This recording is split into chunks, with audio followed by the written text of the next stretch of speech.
이 사람이 책임지기 싫다고 가버렸죠. 그냥 중간에 애기 가지자마자. 저한테 여전히 그러더라고요. 대화 안 한 년이 4년이지.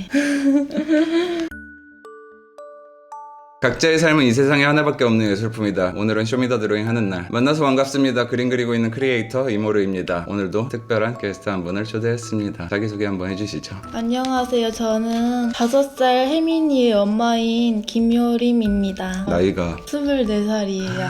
24살? 네. 19살 때 임신을 해서 20살 때 출산을 했어요. 그러면 지금 현재 아버님은 지금은 소송까지만 해놨어요. 일단은. 소송? 네. 어떤 소송? 이게 양육비를 안 주는 거, 못 주는 건 알고 있는데 이 사람이 저한테 자꾸 스토커도 하고 그리고 그 다음에 인터넷에 제 사진을 올려가면서 제 욕까지도 하고 그 다음에 여전히 계속 자기가 저를 가해자로 몰고 있는 상황이라서 어쩔 수 없이 그 사람을 소송하고 있어요. 아니 사진을 올려서 욕을 하는 것은 어떤 거예요? 그러니까 인터넷에 커뮤니티 사이트에다가요 제 사진을 올려서 거기에다가 제가 다 쓰레기다, 애기를 버리는 여자다 이런 식으로 이야기를 적어놓은 거예요. 사실이 아닌 이야기랑 다르게 이야기를 하길래 너무 제 입장에서는 이게 다른 사람들한테도 욕먹을 수도 있는 거고 그러니까 무서워서 그 사람을 소송했어요. 일단 저랑 애기 보호 차원에서요. 네. 그러면은 일단은 여기 쇼미더 드로잉 그러면은 신청하시게 된 계기가 어떻게 돼요? 제가 너무 어릴 때부터 우울한 게 너무 심한 거예요. 저는 좀 주변에 사람들도 없고 그러다 보니까 너무 힘들고 막 그런데 여기에다가 사연을 이야기해보면은 그래도 그림을 그려주신다고 하길래 그려주는 건 아니지? 같이 그리는 거죠? 아 그러면은 말씀하신 것 중에서 약간 우울증? 네. 우울 뭐 이런 게 좀 있으시다고 하셨던 네. 것 같은데 지금 네. 혹시 뭐 진료 받으시는 거예요? 진료를 계속 받으려고 도전을 했었는데 사람들 앞에서 제 이야기를 못 하겠는 거예요. 의사들한테. 왜냐면 제가 중간에 의사분 만나가지고 우울증 치료받으려고 했었는데 포기를 하시더라고요. 아 포기를 해요? 네. 왜? 모르겠어. 자기네들은 못 받아줄 것 같으니까 이제 더 이상 대학병원을 가든지 어떻게든 해서 다른 데 가라고 진료 의견서를 써주는데 좀 거기서 그냥 받고 싶었거든요. 다른 데는 좀 멀단 말이에요. 집에서 다시 제 이야기를 다시 한다는 게 너무 좌절스럽고 거부를 당한 건 상관없는데 다시 내가 내 이야기를 했을 때 이 의사분도 언젠가는 나를 거부하지 않을까, 다른 데로 보내지 않을까, 뭔가 버려진 기분이 드는 거예요. 그러니까 그 다음에도 이야기를 해버리면 또 버려지지 않을까 걱정이 돼서. 그런 케이스도 있구나. 근데 아예 애초에 못 받았으면 상관이 없는데 그렇지. 중간에 하다가 그러게 이별 선고네 완전. 네 그렇죠. 그래요 알겠습니다. 네. 그러면 혹시 그림은 평상시에 좀 그리세요? 초등학생 수준으로 그래요. 근데 이게 그리는 게 뭔가 나를 표현하는 게 너무 좋아가지고 가끔씩 낙서 같은 거 많이 해요. 네. 그래 좋네. 그러면 오늘 혹시 여기 오실 때 좀 어떤 그림 그려보고 싶으신지 좀 생각해 보신 거 있으세요? 네, 동그란 막에 쌓여 있는데 거기에서 아기랑 저랑 앉고 있고 밖에는 겉에는 막이 또 하나 더 있는데 거기 사람들이 칼이랑 총이랑 창이랑 뭐 이런 걸로 막 돌멩이 가지고 막 때린다고 하고 그 막을 저를 어떻게든 나오게 해가지고 저를 바꿔보겠다. 오 되게 디테일하게 구상하셨다. 좋네요. 그러면은 스케치만 대충 한번. 여기에다가 나부터 그려야지.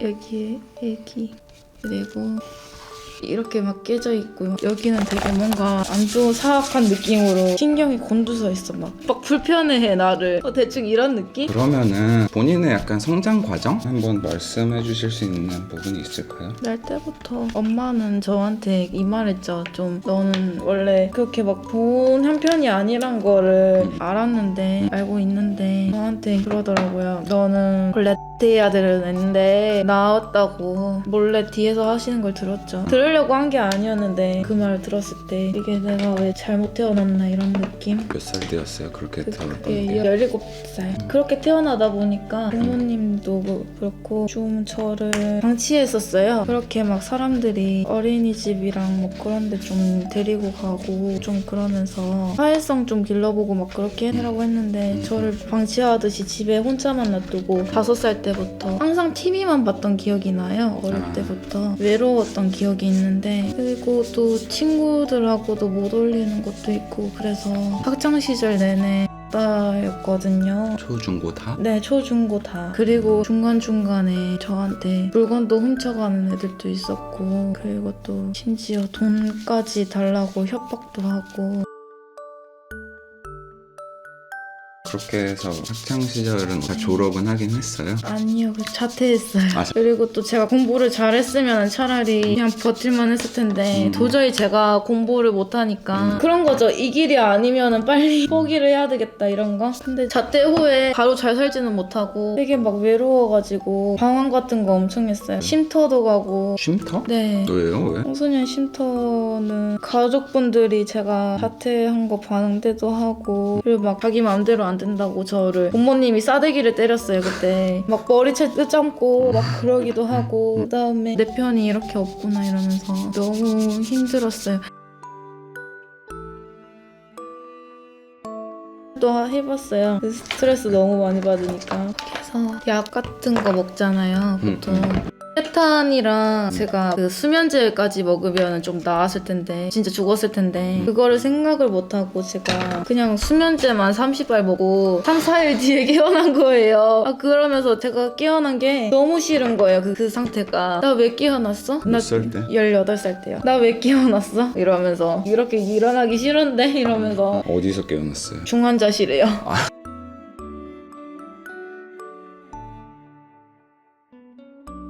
10대 때 정확히 임신을 하셨다고 하셨잖아요. 네, 19살 때요. 어떻게 알게 된 사람하고? 사실 그 인터넷에서 만났어요. 근데 뭐 그럴 수 있죠. 안 좋게 보는 사람들도 있다 보니까. 근데 만나서 이제 연애를 한 거예요? 네, 그런 셈이죠. 그 사람은 저랑 13살 차이 나니까 지금 37인데 얼마나 만나셨어요? 1년 이상은 만났었어요. 1년? 그 사람이 책임지기 싫다고 가버렸죠. 그냥 중간에 아기 가지자마자. 저한테 여전히 그러더라고요.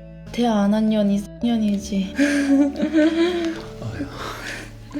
그런 말을 직접적으로 내뱉어요? 네, 제가 책임의 원인이다. 모든 일을 원형이다. 그래도 참 쉽지만은 않은 선택이었을 거 아니에요. 19살 때 임신한 거니까는. 네. 나이도 어리니까. 부모님도 도와주지 않는다고 하시니까. 부모님까지도 심지어 도와주지 않는다고. 그래서 제가 중간에 부모님한테 제가 시설에 들어가서 살겠다 해가지고 시설 찾아서 들어가서 거기에서 제가 국가에서 아직까지도 도움받으면서 살고 있어요. 집까지 국가에서 임대해준 집에서. 근데 그게 올해 아니면 내년에 나갈 수도 있고, 기간이 지금 최대 많이 남아봤자 2년밖에 안 남았어요. 평생 살 수 있는 게 아니고요. 출산하셨을 때는 그때는 남자분은 안 계셨던 거죠? 네.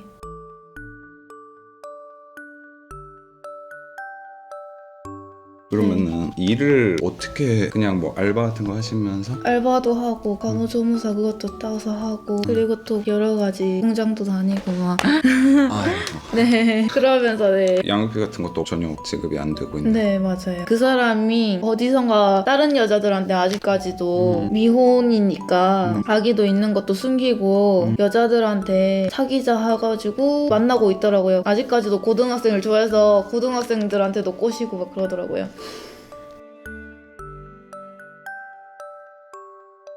그러면은 궁금한 게, 그러면 그 이후에 이제 다른 뭐 연애 같은 거는 지금 안 하고 있어요? 아예 안 하고 있어요. 남자 만날 생각이 없어요. 저 혼자서 충분히 잘 살 수 있으니까. 그래도 그럼 그 사람이 마지막 뭐 연애였던 거예요 그러면? 그건 아닌데 아니? 중간에 저 좋다고 쫓아온 사람 있었어요. 근데 한번 사귀어 보니까 이게 현실과 괴리감이 좀 있더라고요. 부모님들이 저를 되게 싫어하신다거나 되게 뭐라고 해야 되지? 그 편견 갖고 있는 사람들도 많고, 또 저보고 얼마나 사귀면서 저한테도 말하지 못한 말을 서로 할 때 내가 얼마나 문란했으면 아기를 덜컥 나와가지고 혼자서 키우나 이런 말 들었을 때 좀 마음이 그런 말을 아팠죠. 실제로 한다고요? 네. 아이고 참. 괴리감이 딱 느껴지더라고요. 이 사람은 그런 게 있잖아요. 미혼이면 미혼끼리 결혼하고 싶은 그런 마음, 뭐 그거 다 이해하거든요. 다 이해하는데 잘 상관은 없는데 굳이 나한테 이 말을 했어야 됐나 이런 생각이 드는 이야기도 많이 그치. 하더라고요. 말을 내뱉는 거랑 네. 혼자 생각하는 거랑은 다르지. 그쵸, 네. 굳이 자기 생각을 굳이. 이렇게 네. 완성을 지어 봅시다. 네. 네, 알겠습니다. 그러면은 그림에 대해서 이제 다시 간략하게 이야기 나눠보는 시간을 가질 건데요. 다시 한번 정리해서 한번 설명해 주시죠. 어떤 그림 그리신 걸까요? 네, 저는 이 산소 안에서 숨이 튀는 곳에서 이렇게 애기랑 저랑 보금자리 만들어서 함께 이렇게 꽃밭처럼 환하게 있고, 여기는 여기 보시다시피 좋아 보이지 않잖아요. 우중충하고 막 창 들고 있고 칼 들고 있고 막 깨 부시려고 하고 막 그러는데, 사람들이 나에 대해서 시선이 뭔가 일그러져 있고 하나 있고 뭔가 바꾸고 싶어가지고 막 이거를 막 깨려고 하는데, 저는 충분히 그렇게 하지 않아도 저는 저 충분히 잘 살 수 있다라고 믿고 열심히 살아가는 거를 여기에서 하고 있어요. 포근하게. 그러면은 작품의 제목 붙여보는 시간을 한번 가져봅시다. 나만의 공간 그리고 타인의 시선. 좋은데요? 나만의 공간 그리고 타인의 시선. 알겠습니다. 그러면은 오늘 촬영은 여기까지. 오늘 하루도 버티시느라 고생하셨고요. 내일도 잘 견뎌봅시다. 이모리였습니다. 김요림이었습니다. 수고하셨습니다. 네. 시간 진짜 빨리 갔다. 근데 재밌었어요. 되게 남다른 추억이었어요. 아 진짜?